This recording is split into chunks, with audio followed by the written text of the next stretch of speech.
So इथे part 3 continue झाला आहे. So stay tune. बिकॉज त्यांना ते प्रॉपर घरी घेऊन जाता येतील. तर ओटीमध्ये पहिला आम्ही दोरा देतो आणि त्यानंतर पान, सुपारी आणि पैसे, जे कॉईन्स असतील ते. आधी ₹1.25 होता, पण आता 25 आणि 50च्या नाणी बंद झाल्यापासून आम्ही जे काही असेल ₹1, ₹2 असे देतो.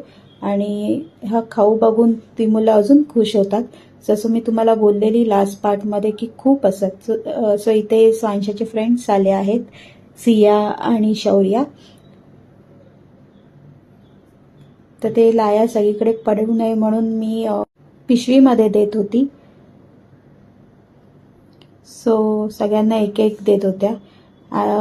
कन्यापूजनला आपण 5, 7, 9 अशा मुली पूजू शकतो.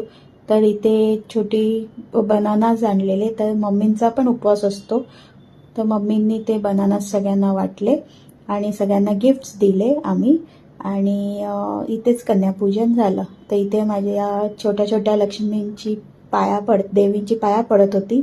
आणि हा आमचा कान्हा.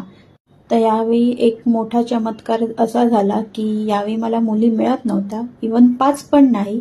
आणि देवींनी माझ्याकडून 12 देवींची माझ्याकडून पूजा करून घेतली. आणि येस, हे ॲक्च्युली अशी प्रथा आहे की ज्या मुलींची आपण ओटी भरतो त्यांच्यातले थोडे जे प्रसाद असतो तो आपल्या ओटीमध्ये घ्यायचा असतो आणि तो आपल्या फॅमिलीबरोबर हसत खेळत खायचा असतो. म्हणजे देवीकडनं आशीर्वाद मिळाला असं त्याच्या पाठचं कारण आहे. तर हे सगळेजण मला प्रसाद माझ्या ओटीमध्ये देत आहेत. जर तुम्हाला पूर्ण व्हिडिओ बघायचा असेल तर नक्की माझ्या यूट्यूब चॅनलला व्हिजिट करा. तिथे लास्ट इयरचा पूर्ण व्हिडिओ असेल किंवा त्याच्या शेवट लास्ट इयरचा असेल तर नक्की व्हिजिट करा. तर अशा प्रकारे आम्ही कन्यापूजन केलं. खूप छान झालं कन्यापूजन. आणि मला अपेक्षाच नव्हती की माझ्याकडनं देवी एवढ्या सगळ्या जणांची पूजा करून घेईल. आणि खरंच देवीचा आशीर्वाद. नाहीतर माझं तर ठरलेलं की नेक्स्ट इयर मी नाही करणार, पण देवीने मला निराश नाही केला आणि मला एवढ्या देवी आणून दिल्या.